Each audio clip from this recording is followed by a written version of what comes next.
प्यारे बच्चों, पंच परमेश्वर नामक कहानी का 4th नंबर वीडियो में आप सभी का स्वागत है। और हम लोगों का पेज नंबर 48 तक कंप्लीट हुआ था। मतलब इस वीडियो के पहले और 3 वीडियो दिया गया। बच्चों, अगर आप लोग पहला वीडियो नहीं देखा तो ज़रूर देख लीजिएगा। तो आइए शुरू करते हैं इस वीडियो को। Page number 48। बच्चों, अलगू चौधरी के द्वारा जुम्मन शेख के विरुद्ध फैसला सुनाए जाने के बाद जुम्मन शेख अलगू चौधरी का शत्रु बन गए थे। बच्चों, आइए देखते हैं वो फैसला क्या था, क्योंकि ये बोर्ड एग्ज़ाम के लिए भी बहुत इम्पोर्टेंट है। वो फैसला था, जुम्मन शेख पांचों ने इस मामले पर विचार किया। उन्हें यह नीति संगत मालूम होता है कि खालाजान को माहवार खर्च दिया जाए। हमारा विचार है कि खाला की जायदाद से इतना मुनाफा अवश्य होता है कि माहवार खर्च दिया जा सके। बस यही हमारा फैसला है। अगर जुम्मन को खर्च देना मंजूर न हो तो हिब्बानामा रद्द समझा जाए। अर्थात खालाजान की जितनी जायदाद थी वहाँ से इतना मुनाफा तो होता है कि महीने का खर्च दिया जा सके। और ये भी सुना दिया कि अगर ये फैसला जुम्मन को मंजूर न हो तो हिब्बानामा रद्द समझा जाएगा। हिब्बानामा मतलब दान पत्र, रद्द मतलब इनवैलिड तो माना जाएगा। तो ये फैसला सुनाए जाने के बाद अलगू चौधरी और जुम्मन शेख के बीच जो गहरी मित्रता थी उसमें दरार आ जाती है। तो आइए देखते हैं लास्ट पैराग्राफ से। अच्छे कामों की सिद्धि में बड़ी देर लगती, पर बुरे कामों की सिद्धि में यह बात नहीं होती। जुम्मन को भी बदला लेने का अवसर जल्द ही मिल गया। इसमें बोला है, देखिए, अच्छे कामों की जो प्राप्ति सफलता उसमें बड़ी देर लगती है, लेकिन अगर बुरे कर्म कुकर्म कोई करना चाहे तो उसमें सफलता बहुत जल्दी मिल जाती है। तो जुम्मन को बदला लेने का अवसर बहुत ही जल्दी मिल गया था। पिछले साल अलगू चौधरी बटेसर से बैलों की एक बहुत अच्छी जोड़ी मोल लाए थे। कब लाए थे? पिछले साल। और बैल कहाँ से लाए थे? बटेसर से, ये याद रखना है। बैल पसाही जाति के सुंदर और बड़े बड़े सींग वाले थे। बैल किस जाति के थे? देखिए, पसाही जाति के थे। तो इस जाति के बैल का लक्षण क्या है? बड़े बड़े सींग होते हैं। महीनों तक आसपास के गांव के लोग दर्शन करते रहे। बच्चों, पहले जिस घर में गाय या भैंस या तो बैल था उस घर को माना जाता था कि बहुत अमीर है और बहुत कीमती चीज़ माना जाता था, जिसके कारण आसपास के गांव के लोग देखने के लिए भी आते थे। तो ठीक वैसा ही हुआ। जब अलगू चौधरी पसाही जाति के सुंदर बड़े बड़े सींग वाले बैल लाए तो महीनों तक आसपास के गांव के लोग दर्शन करते रहे। देव योग से जुम्मन की पंचायत के 1 महीने बाद इस जोड़ी का एक बैल मर गया। जुम्मन ने दोस्तों से कहा, यह दगाबाजी की सज़ा है। इंसान सब्र भले ही कर जाए, पर खुदा नेक बद सब देखता है। तो वो बैल मरने के बाद जुम्मन शेख को बहुत अच्छा लगा था और अपने दोस्तों से कहा था कि यह ज़रूर दगाबाजी का फल है। इंसान भले ही सब्र कर लेते हैं, पर खुदा नेक बद सब देखता है। अलगू को संदेह हुआ कि जुम्मन ने बैल को विष दिला दिया है। अलगू को क्या संदेह हुआ, देखिए। संदेह हुआ कि जुम्मन ने बैल को विष दिला दिया है। चौधराइन ने भी जुम्मन पर ही इस दुर्घटना का दोषारोपण किया। उसने कहा, जुम्मन ने कुछ कर करा दिया है। चौधराइन और करीमन में इस विषय पर एक दिन खूब ही वाद विवाद हुआ। दोनों देवियों ने श्राप्त बाहुल्य की नदी बहा दी, अर्थात दोनों की पत्नी बहुत झगड़ा की। व्यंग, वक्रोक्ति, अन्योक्ति और उपमा आदि अलंकारों में बातें हुई। तो देखिए वे दोनों कैसे झगड़ा कर रहे थे। व्यंग वाणी, फिर वक्रोक्ति मतलब टेढ़ी बात, अन्योक्ति, फिर उपमा आदि अलंकारों से बातें करने लगे। जुम्मन ने किसी तरह शांति स्थापित की। उन्होंने अपनी पत्नी को डांट डपट कर समझा दिया। किसने? जुम्मन ने। वह उसे उस रणभूमि से हटा भी ले गए। रणभूमि मतलब युद्ध भूमि, जहाँ दोनों लड़ाई कर रही थी। उधर अलगू चौधरी ने समझाने बुझाने का काम अपने तर्कपूर्ण छोटे से लिया। अलगू चौधरी ने क्या किया? तर्कपूर्ण अर्थात कठिन कठोर शब्दों के द्वारा झगड़ा किया। अब अकेला बैल किस काम का? मतलब खेत जोतने के लिए तो 2 बैलों की ज़रूरत है, लेकिन अकेला बैल से क्या करेगा? उसका जोड़ा बहुत ढूंढा गया पर न मिला। निदान यह सलाह ठहरी कि इसे बेच डालना चाहिए। तो अंतिम समय में यही सलाह हुई कि इसे बेच डालना चाहिए। गांव में एक समझू साहू थे, वो इक्का गाड़ी हाँकते थे। उसी गांव में कौन थे? समझू साहू। वो क्या करते थे? इक्का गाड़ी हाँकते थे। गांव से गुड़ घी लाद कर मंडी ले जाते, मंडी से तेल नमक भर लाते और गांव में बेचते। इस बैल पर उनका मन लहराया। उन्होंने सोचा, यह बैल हाथ लगे तो दिन भर में बेखटके 3 खेप हो। तो समझू साहू ने क्या सोचा, इतना सुंदर बैल हैं, बड़े बड़े सींग वाले हैं, फिर पछाही जाति के भी शक्तिशाली हैं, तो अगर ये बैल लिया जाए तो दिन भर में बेखटके 3 खेप हो, मतलब 3 बार मंडी तक लेके जाएगा और घर आएगा। आजकल तो एक ही खेपे में लाले पड़े रहते हैं। बैल देखा, गाड़ी में दौड़ाया, बाल भौरी की पहचान कराई, मोल तोल किया और उसे लाकर द्वार पर बांध ही दिया। 1 महीने में दाम चुकाने का वादा ठहरा। चौधरी को भी गरज ही थी ही घाटे की परवाह न की। तो क्या हुआ, वह गाय की परीक्षा हुई, उसके बाद मोल भाव किया और क्या किया, अपने ही द्वार पर बांध ही दिया, मतलब पैसा नहीं दिया। वादा किया कि 1 महीने में वह पैसा चुका देगा। और चौधरी को भी ऊपर से मुसीबत थी कि वो जल्दी बेचना चाहिए, तो इसलिए घाटे की परवाह न की। अब देखिए नेक्स्ट पैराग्राफ। समझू साहू ने नया बैल पाया तो लगे उसे रगेदने। एक दिन में 3-3, 4-4 खेपे करने लगे। देखिए जानवर है फिर भी तो शरीर हैं। एक दिन में 3-3, 4-4 बार खेपे करने लगे। न चारे की फिक्र थी न पानी की, बस खेपों से काम था। मंडी ले गए, वहाँ कुछ सूखा भूसा सामने डाल दिया। बेचारा जानवर अभी दम भी न लेने पाया कि फिर जोत लिया। तो देखिए 3-4 बार खेपे करने के बाद फिर जोतने लगा, तो हालत क्या होगा देखिए। अलगू चौधरी के घर था तो चैन की बंशी बजती थी, मतलब अलगू चौधरी के घर में बैल का सिर्फ शांति ही शांति थी। बैलराम छठे समाहे कभी बहेली में जोते जाते थे, खूब उछलते कूदते और कोसों तक दौड़ते चले जाते थे।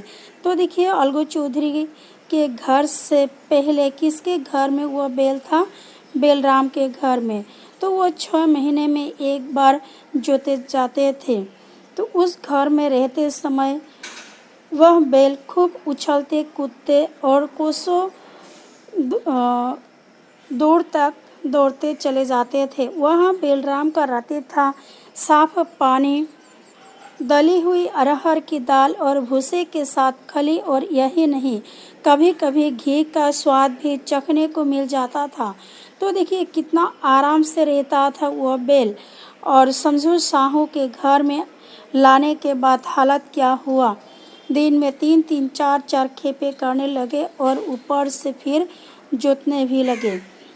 शाम सवेरे एक आदमी खरे हरे करता, पूछता और सहलाता था। कहाँ वह सुख चैन, कहाँ यह 8 पहर की खपत। महीने भर ही में वह पीस सा गया। इक्के का जुआ देखते ही उसका लहू सूख जाता था। लहू मतलब खून। एक एक पग चलना दूभर था। किसके लिए? वो बैल के लिए। एक एक पग चलना मुश्किल था। हड्डियाँ निकल आई थी, पर था वो पानीदार, मार की बर्दाश्त न थी। तो बच्चों आगे बढ़ते हैं। एक दिन चौथी खेप में साहू जी ने दूना बोझ डाला। तो उस बैल के ऊपर जितना बोझ डालना संभव था उससे दूना बोझ लादा। दिन भर का थका जानवर पेड़ न उठते थे, पर साहू जी कोरे फटकारने लगे। बस फिर क्या था, फिर बैल कलेजा तोड़ कर चला। तो जब फटकारने लगा या तो डांटने लगा, पिटाई करने लगा, तो वो कलेजा तोड़ कर चला। कुछ दूर दौड़ा और चाहा कि जरा दम ले लूं, पर साहू जी को जल्द पहुंचने की फिक्र थी। अतएव उन्होंने कोई कोड़े बड़ी निर्दयता से फटकारे। बैल ने एक बार फिर जोर लगाया, पर अब की बार शक्ति ने जवाब दे दिया। तो देखिए इतना अत्याचार करने के बाद क्या हुआ, शक्ति ने जवाब दे दिया, अर्थात शक्ति असफल रहा। वह धरती पर गिर पड़ा। कौन धरती पर गिर पड़ा बच्चों? वह बैल गिर पड़ा, और ऐसे गिरा कि फिर न उठा मतलब वह मर गया। साहू जी ने बहुत पीटा, टांग पकड़कर खींचा, नथुनों में लकड़ी ठूस दी, पर कहीं मृतक भी उठ सकता है। तब साहू जी को कुछ शक हुआ, तो उस मरा हुआ बैल को जब पीटा, टांग पकड़कर खींचा, नथुनों में लकड़ी ठूस दी, जब वह नहीं उठा, तब साहू जी को क्या हुआ, कुछ शक हुआ। शक मतलब डाउट। उन्होंने बैल को गौर से देखा मतलब ध्यान से देखा, खोलकर अलग किया और सोचने लगे कि गाड़ी कैसे घर पहुँचे। तो समझू साहू के सामने अब यह चिंता आ गई कि वह गाड़ी कैसे घर तक पहुँचे। बच्चों अब देखिए अगला पेज। बहुत चीखे चिल्लाए, पर देहात का रास्ता बच्चों की आँख की तरह साँझ होते ही बंद हो जाता है। तो इसमें गांव का जो दशा है वह लिखा है कि देहात का रास्ता बच्चों की आँख की तरह साँझ होते ही बंद हो जाता है, अर्थात बच्चा जिस तरह संध्या होते ही नींद आ जाती है, सो जाता है, उसी प्रकार देहात का रास्ता भी वैसा हो गया। कोई नजर न आया, आसपास कोई गांव भी न था। एकदम सुनसान जगह में वो बैल मर गया। मारे क्रोध के उन्होंने मरे हुए बैल पर और दूर लगाए और कोसने लगे। और भागे, तुझे मना ही था तो घर पहुँच कर मरता। ससुरा बीच रास्ते ही में मर रहा, अब गाड़ी कौन खींचे। इस तरह साहू जी खूब जले भुने। कोई बोरे गुड़ और कोई पीपे घी उन्होंने बेचे थे। 200-250 रुपये कमर में बंधे थे। इसके सिवा गाड़ी पर कोई बोरे नमक के थे, अतएव छोड़कर जा भी ना सकते थे। लाचार बेचारे गाड़ी पर ही लेट गए। बच्चों यहाँ देखिए क्या हुआ। बहुत चीखे चिल्लाए समझू चाहू उस सुनसान जगह में, लेकिन किसी को भी नहीं देखा। क्रोध के मारे क्या किया, उस बैल पर और पिटाई करने लगा और गालियाँ देने लगा कि अभागे, अगर तुझे मरना ही था तो घर पहुंचने के बाद ही मरता, इस रास्ते में क्यों मर गया, अब गाड़ी कौन खींचेगा। फिर उस गाड़ी में क्या था देखिए, गाड़ी पर कई बोरे नमक थे, अतएव छोड़कर गाड़ी छोड़कर भी नहीं जा सकते थे। तो इसलिए क्या किया, बेचारे समझो चाहो गाड़ी पर ही लेट गए। वही रात जगा करने की ठान ली। रात जगा मतलब जागते रहना, तो सारा रात जागते रहेंगे ये ठान ली। चिलम पी या फिर हुक्का पिया।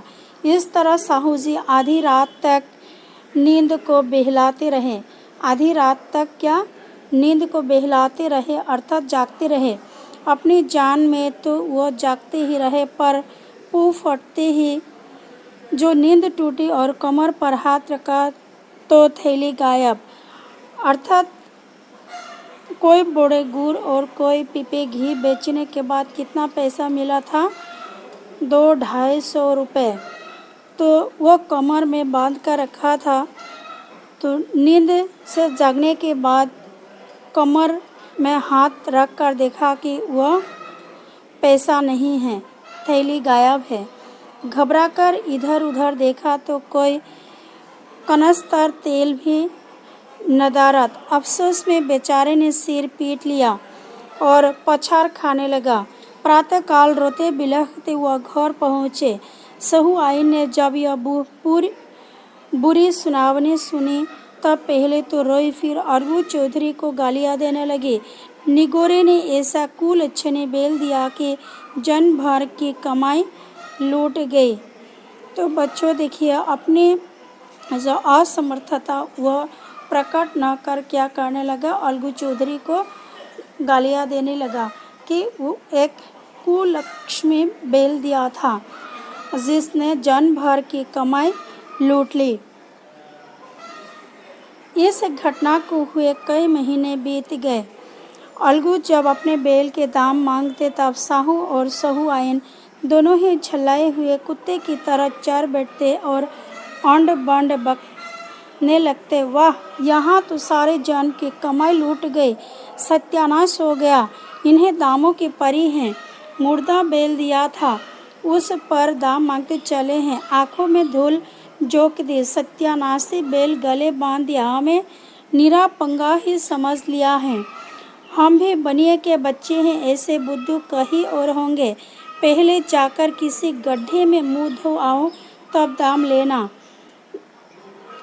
न जी मानता हो तो हमारा बैल खोल ले जाओ, महीना भर के बदले 2 महीना जोत लो, और क्या लोगे।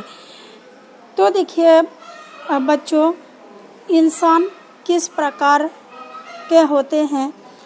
जब अलगू चौधरी उस बैल का दाम मांगने के लिए जाते तो साहू और सहू आइन दोनों झल्लाए हुए कुत्ते की तरह चर बैठते और अंड बंड बकने लगते। क्या बकने लगते, वाह, सारे जन की कमाई लूट गई और सत्यानाश हो गया और इसको दाम चाहिए।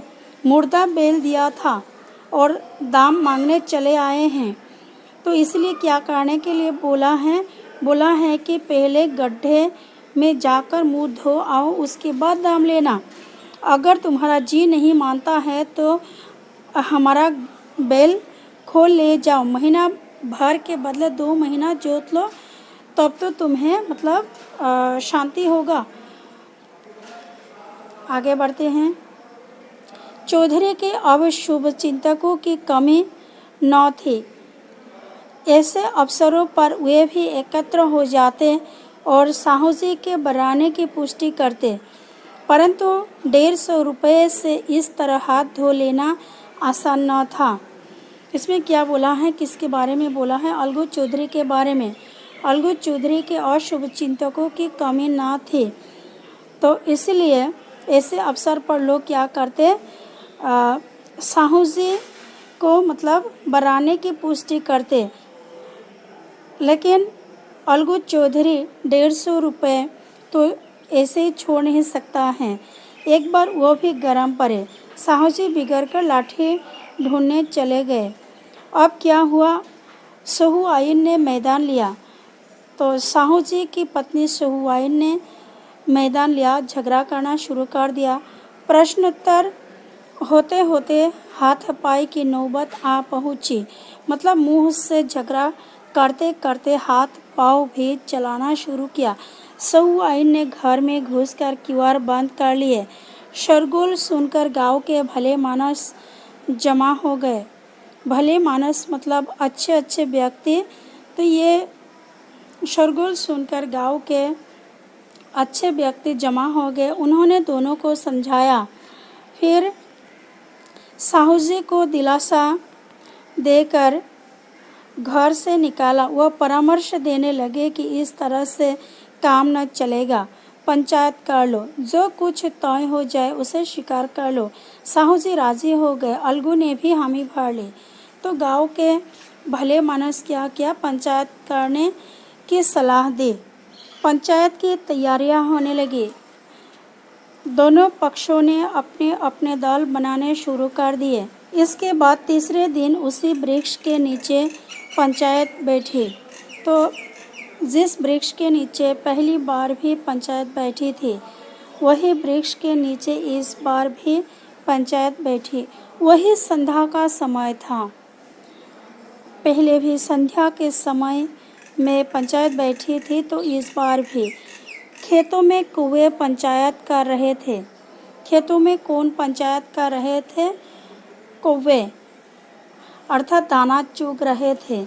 विवादग्रस्त विषय यह था कि मटर की फलियों पर उनका कोई स्वतः है या नहीं, और जब तक यह प्रश्न हल न हो जाए तब तक वे रखवाले की पुकार पर अपनी अप्रसन्नता प्रकट करना आवश्यक समझते हैं।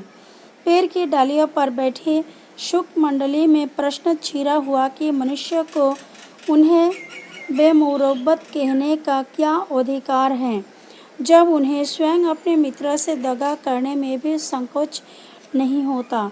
तो बच्चों, ये लेखक की उक्ति है कि मनुष्य ही ऐसा है कि अपने मित्रों से दगा करते हैं, धोखा देते हैं। तो मनुष्य को ये अधिकार नहीं है कि पक्षियों को मतलब बेमुरब्बत कहे। पंचायत बैठ गए तो रामधन मिश्रा ने कहा, अब देरी क्या है, पंचों का चुनाव हो जाना चाहिए। बोलो चौधरी, किस किस को पंच बांधते हो? अलगू ने दीन भाव से कहा, समझू साहू ही चुन ले। समझू खड़े होकर और करक कर बोले, मेरी ओर से जुम्मन शेख। तो जुम्मन शेख को समझू साहू ने इसलिए सरपंच चुना क्योंकि जुम्मन शेख अलगू चौधरी का शत्रु था। जुम्मन का नाम सुनते ही अलगू चौधरी का कलेजा धक धक करने लगा, मानो किसी ने अचानक थप्पड़ मार दिया हो। रामधन अलगू के मित्र थे। वह बात को तार गए। पूछा, क्यों चौधरी, तुम्हें कोई उजरा तो नहीं? उजरा मतलब आपत्ति। तो जुम्मन का नाम सुनते ही अलगू चौधरी का कलेजा क्या करने लगा? धक धक करने लगा, मतलब हार्ट बीटिंग बढ़ गया। ऐसा लगा उनको जैसा कि किसी ने अचानक थप्पड़ मार दिया हो। तो रामधन मिश्रा अलगू के मित्र थे, तो इसलिए समझू साहू को सरपंच बनाते हुए देखकर अच्छा नहीं लगा। तो इसलिए उन्होंने अलगू चौधरी को पूछा कि क्यों चौधरी, तुम्हें कोई आपत्ति तो नहीं? चौधरी ने निराश होकर कहा, नहीं, मुझे क्या उजरा होगा। अगला दृश्य। अपने उत्तरदायित्व का ज्ञान वसुधा हमारे संकुचित व्यवहारों का सुधारक होता है। जब हम राह भूलकर भटकने लगते हैं तब यही ज्ञान हमारा विश्वसनीय पथ प्रदर्शक बन जाता है। बच्चों, ये लाइन बहुत ही इम्पोर्टेंट है और इस लाइन का जो मीनिंग है इस पैराग्राफ में एग्जाम्पल देकर समझाया है। तो इस लाइन को ये पढ़ने के बाद अच्छे से समझ पाएंगे। तो अपने उत्तरदायित्व का ज्ञान, उत्तरदायित्व मतलब रेस्पॉन्सिबिलिटी का ज्ञान बहुधा हमारे संकुचित व्यवहारों का संकुचित व्यवहार मतलब नैरो माइंड को क्या करते हैं, सुधारते हैं। जब हम राह भूलकर भटकने लगते हैं, मतलब अपना जो लक्ष्य है वहाँ से हम लोग जब भटक जाते हैं, तो ये उत्तरदायित्व का ज्ञान क्या करता है, विश्वसनीय पथ प्रदर्शक बन जाता है। तो इसमें आप एग्जाम्पल देखिए क्या दिया है। पत्र संपादक अपनी शांति कुटी में बैठा हुआ कितनी धृष्टता और स्वतंत्रता के साथ अपनी प्रबल लिखने से मंत्रिमंडल पर आक्रमण करता है। पत्र संपादक मतलब न्यूज़पेपर का जो एडिटर है वो शांति का घर में बैठकर क्या करते हैं, बड़ी धृष्टता से और स्वतंत्रता के साथ अपनी प्रबल लेखनी से मंत्रिमंडल पर आक्रमण करता है। लेकिन ऐसे अवसर भी आता है जब स्वयं मंत्रिमंडल में सम्मिलित होता है, मतलब वही पत्र संपादक चुनाव जीतकर मंत्रिमंडल में सम्मिलित होता है। तब देखिए क्या करते हैं, मंडल के भवन में पग धरते ही उसकी लेखनी कितनी मर्मज्ञ, कितनी विचारशील, कितनी न्यायपरायण हो जाती हैं। मतलब पहले जैसे लिखते थे, मंत्रिमंडल में खुद शामिल होने के बाद और भी विचारशील और न्यायपरायण हो जाती हैं। इसको उत्तरदायित्व का ज्ञान कहते हैं। बच्चों देखिए, राजनीति में जाकर बहुत लोग खुद को मतलब संभाल नहीं पाते हैं, मन में लालच भर जाता है, ऐसा देखा जाता है, लेकिन सब लोग नहीं। तो जब पत्र संपादक मंत्रिमंडल में सम्मिलित होते हैं तो वे और भी सुधर जाते हैं, अच्छा बन जाते हैं। तो वह क्या उत्तरदायित्व का फल है। नव युवक युवावस्था में कितना उद्दंड रहता है। नव युवक यानी कि आप लोगों के उम्र का बच्चा कैसा होता है, बहुत उद्दंड होता है। माता पिता उसकी ओर से कितने चिंतित रहते हैं। तो अपने बच्चे को लेकर माता पिता भी बहुत चिंतित रहते हैं। ये उसे कुल कलंक समझते हैं, परंतु थोड़े ही समय में परिवार का बोझ सिर पर पड़ते ही वह अव्यवस्थित चित्त उन्मत्त युवक कितना धैर्यशील, कितना शांत चित्त हो जाता है। यह भी उत्तरदायित्व के ज्ञान का फल है। बच्चों इसमें बोला है कि जो मतलब बच्चा बाल्यावस्था में बहुत उद्दंड रहता है तो उसको लेकर माता पिता बहुत चिंतित रहते हैं और कुल कलंक समझते हैं।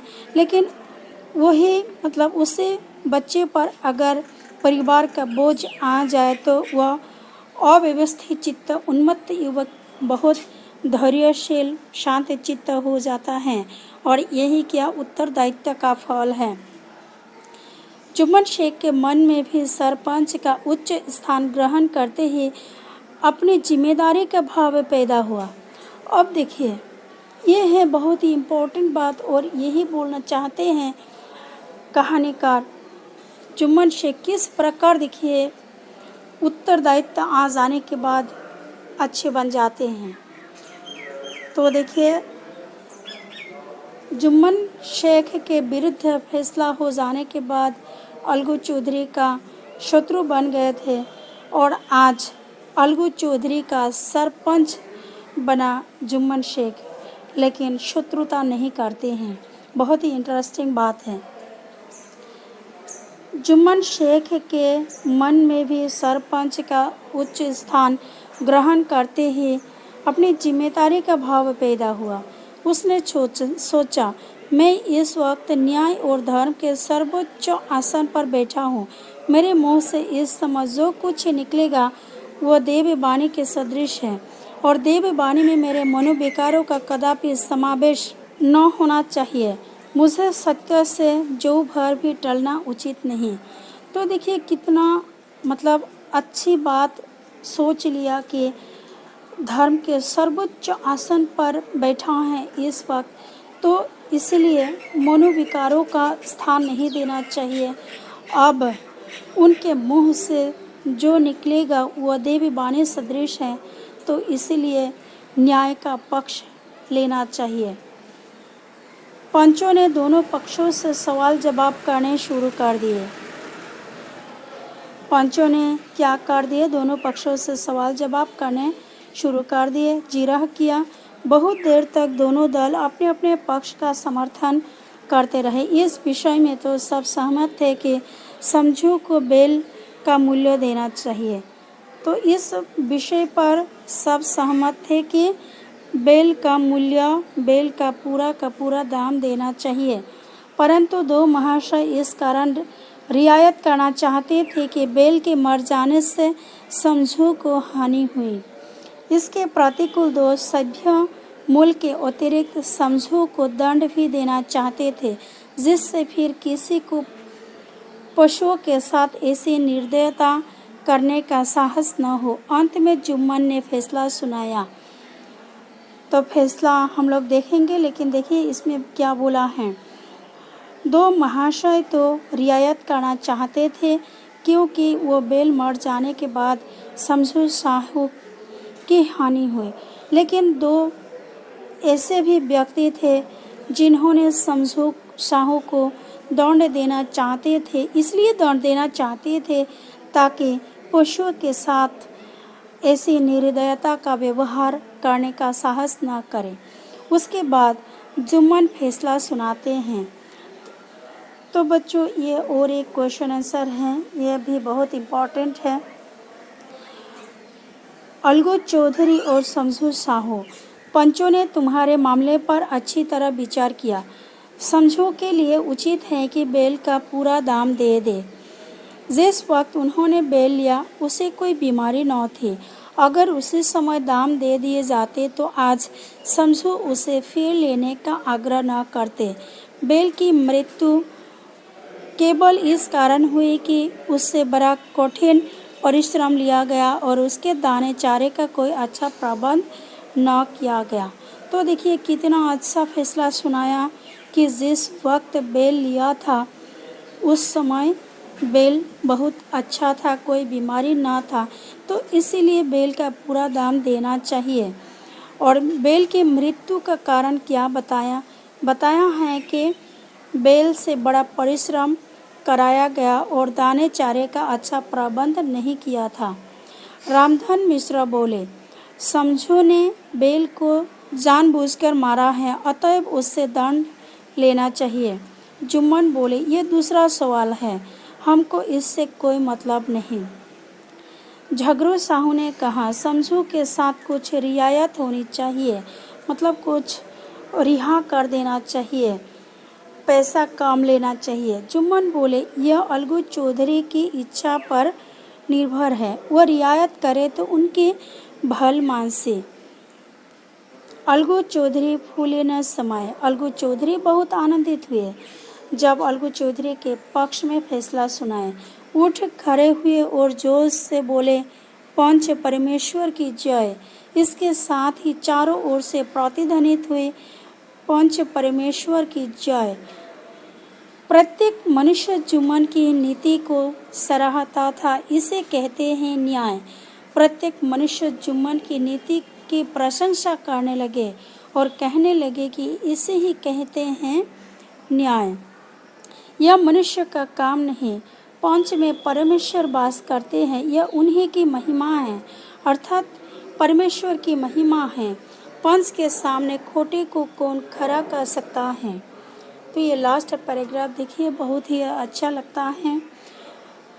हृदय थोड़ी देर के लिए भी अच्छा बन जाएगा, पढ़ के देखिए। आइए। थोड़ी देर बाद जुम्मन अलगू के पास आए और उनके गले लिपटकर बोले, भैया, जब से तुमने मेरी पंचायत की तब से मैं तुम्हारा प्राणघातक शत्रु बन गया था, पर आज मुझे ज्ञात हुआ कि पंच के पद पर बैठकर न कोई किसी का दोस्त होता है न दुश्मन, न्याय के सिवा और कुछ नहीं सूझता। आज मुझे विश्वास हो गया कि पंच की जबान से खुदा बोलता है। तो देखिए, जो मित्र अलगू चौधरी का जानलेवा शत्रु बन गया था, आज कितना अच्छे से बात कर रहे हैं। आज उन्हें मालूम पड़ा कि पंच के पद पर बैठकर कोई किसी का दोस्त नहीं होता है, ना दुश्मन। सिर्फ न्याय ही दिखाई पड़ता है, न्याय का राह ही ढूंढने लगता है। आज उन्हें विश्वास हो गया है कि पंच की ज़बान से खुदा बोलता है। तो ये सुनने के बाद अलगू चौधरी रोने लगे। इस पानी से दोनों के दिलों का मेल धुल गया, अर्थात दोनों के हृदय में जो एक शत्रुतापूर्ण भाव था वह दूर हो गया। मित्रता की मुरझाई हुई लता फिर हरी हो गई। तो देखिए, बाल्यावस्था से ही दोनों के बीच गहरी मित्रता थी, लेकिन बीच में दरार आ गई थी और दूसरी बार पंचायत हो जाने के बाद वही मित्रता की मुरझाई हुई लता फिर से हरी हो गई, फिर मित्रता गहरी बन गई। तो बच्चों, ये बहुत ही अच्छी कहानी है। 2 बार वीडियो देख लीजिएगा, देखिएगा, पूरा स्टोरी समझ में आ जाएगा और क्वेश्चन आंसर भी आप लोगों को समझ में आ जाएगा और याद भी हो जाएगा, बहुत अच्छे से लिख पाएंगे। बच्चों, अगली वीडियो में क्वेश्चन आंसर दिया जाएगा, तो इसलिए इस चैनल को सब्सक्राइब कर लीजिएगा और बेल आइकन भी दबाइएगा।